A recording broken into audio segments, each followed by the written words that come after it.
Good morning guys, may ayusin tayo na LED TV 29 inches. Ang brand niya ay Start. Ito binuksan ko na sa likod. Ito yung model number niya, HA-049-EX.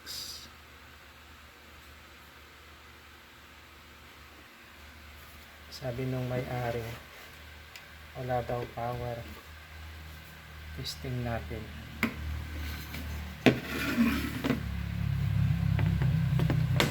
Saksak ko na.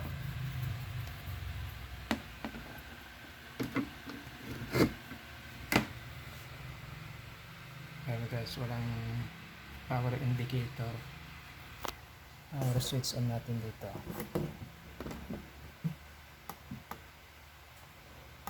Wala din, ayaw mag-power.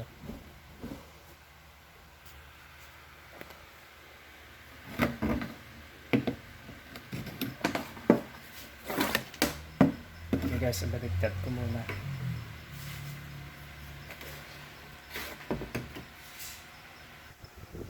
Ito na, ibaliktad ko na. Check tayo ng voltahe. Set natin dito sa outlet.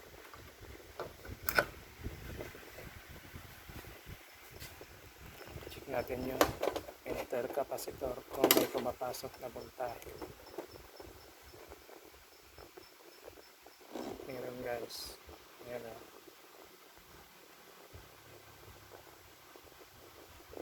Dito naman sa DC. Dito sa diode tayo mag-check.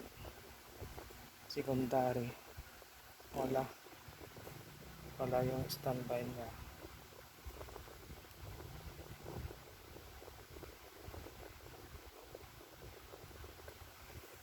Galing ko muna yung saksakan. Check tayo ng resistance.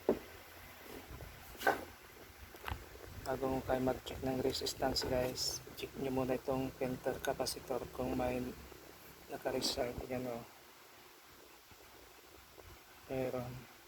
Pero bumababa. Discharge natin. Ito yung ginagamit ko na pang discharge. Ayan.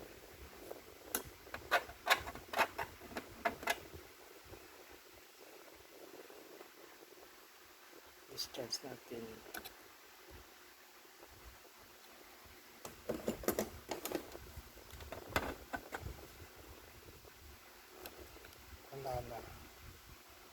Check tayo ng resistance ngayon. Ilagay natin sa times 1.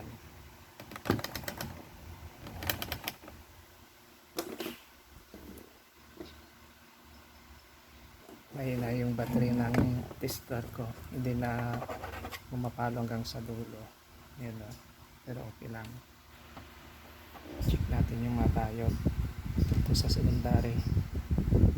Kasi walang supply dito sa secondary. Dito lang sa primary. Dapat guys, itong diode na to isang reading lang. Ito yung cathode niya, itong may guhit na puti. Ito yung cathode. Dapat pag chinik mo yan, papalo, tapos baliktad mo, hindi papalo.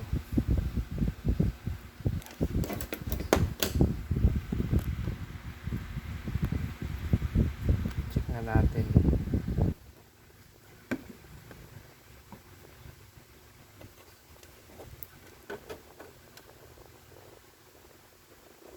Pumalo. Yan, yung isa naman. Ito. Pumalo. Dapat pag binaliktad natin, hindi siya papalo.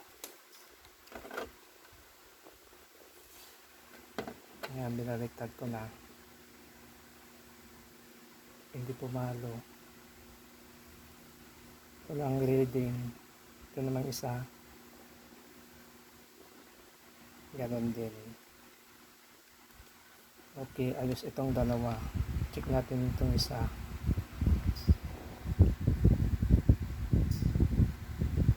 Wala. ito naman yung pula.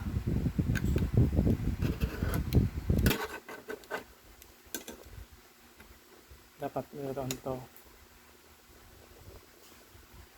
Yan guys, may reading siya, good ito. Ito namang dalawang check natin. Pumalo. Baliktad natin, dapat wala ito.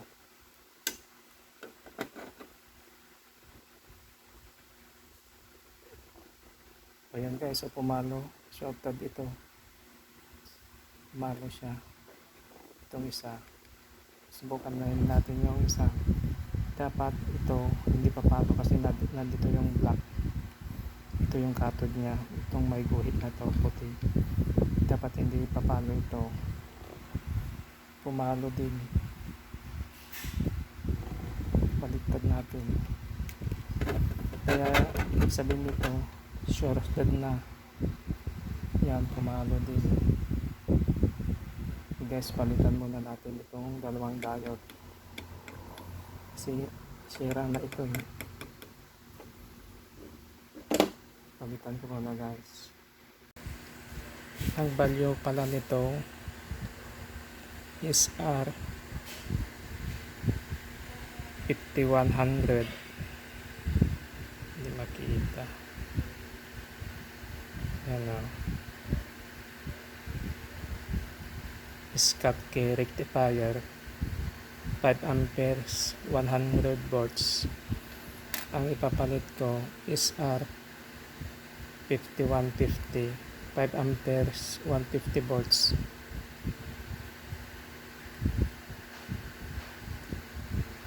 Yan o. Pag hindi kasi Schottky ang ilagay nyo na diode, madaling masira. Dapat yung parehas din, Schottky rectifier.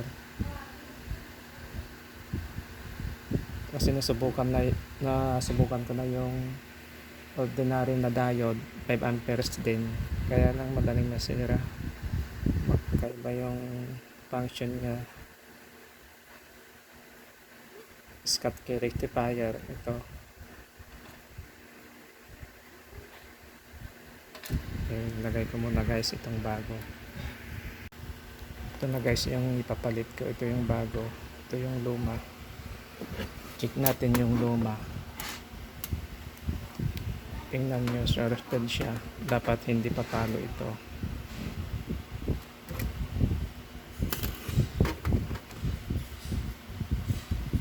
Yun, gumalaw.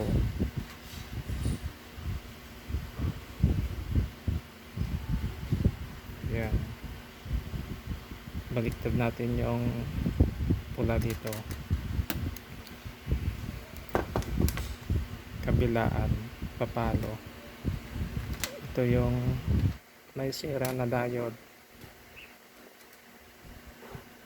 Yan. Yan. Ito yung bago, check natin. Pumalo siya dito. Yan, kasi forward bias to. Ito yung cathode niya, may guhit. Dapat tapalo to. O yan. Pag binaliktad natin, hindi dapat tapalo ito.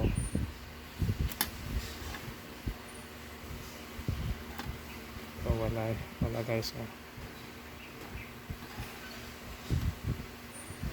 Wala. Ilagay ko muna guys para matesting natin kung gagana na. Papalitan ko na lang itong buo guys kasi ang daming sira dito. Kahit gamitan ko ng 4 wires, ayaw din. Ito bumili ako. Ito yung nabili ko.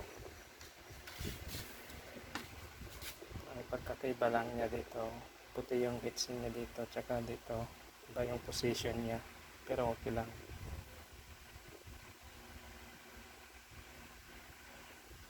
Parehas din yung saksakan ng antenna, iba din, pero walang problema yan,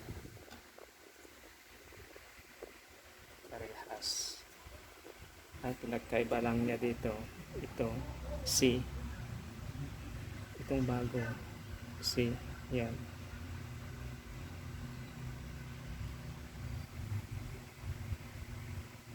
Nabili ko sa online.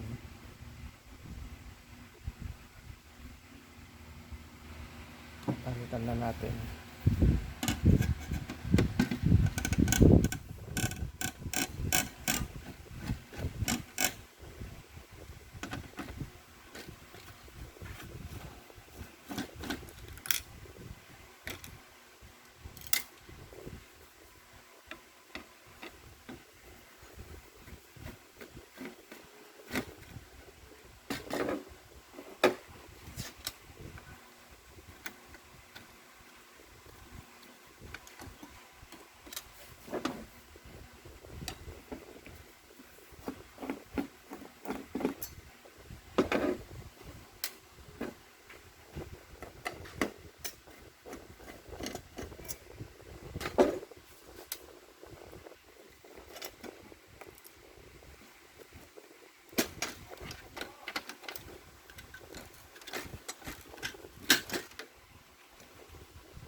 Ito guys, nailagay ko na yung bago.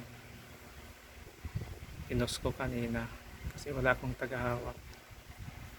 Testing na natin.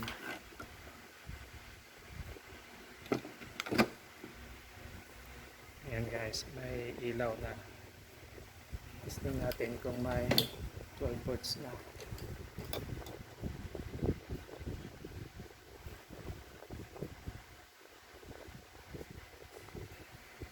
Ayan.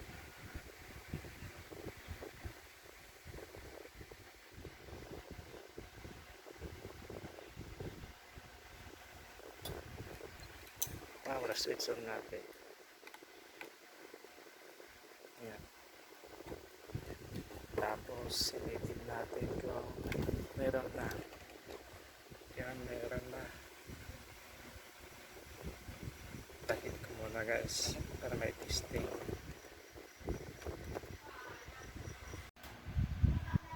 Ito na guys, naibalik ko na yung takip sa likod. Testing na natin.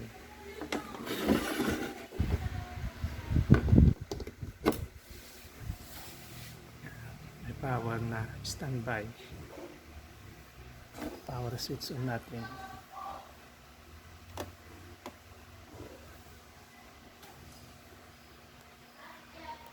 Ayan. Yung logo niya guys, naibalik ko kasi yung memory IC ng luma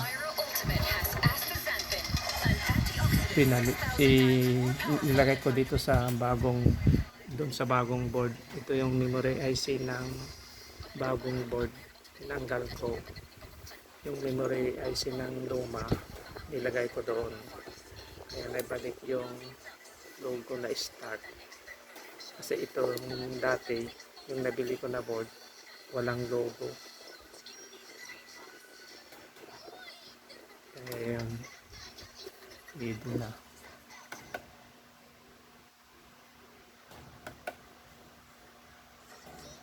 Ayan. Okay guys, hanggang dito na lang. Maraming salamat sa panonood. Huwag niyong kalimutang i-subscribe ang aking channel at pindutin nyo na rin yung notification bell para updated kayo sa bagong video na i-upload ko. Maraming salamat.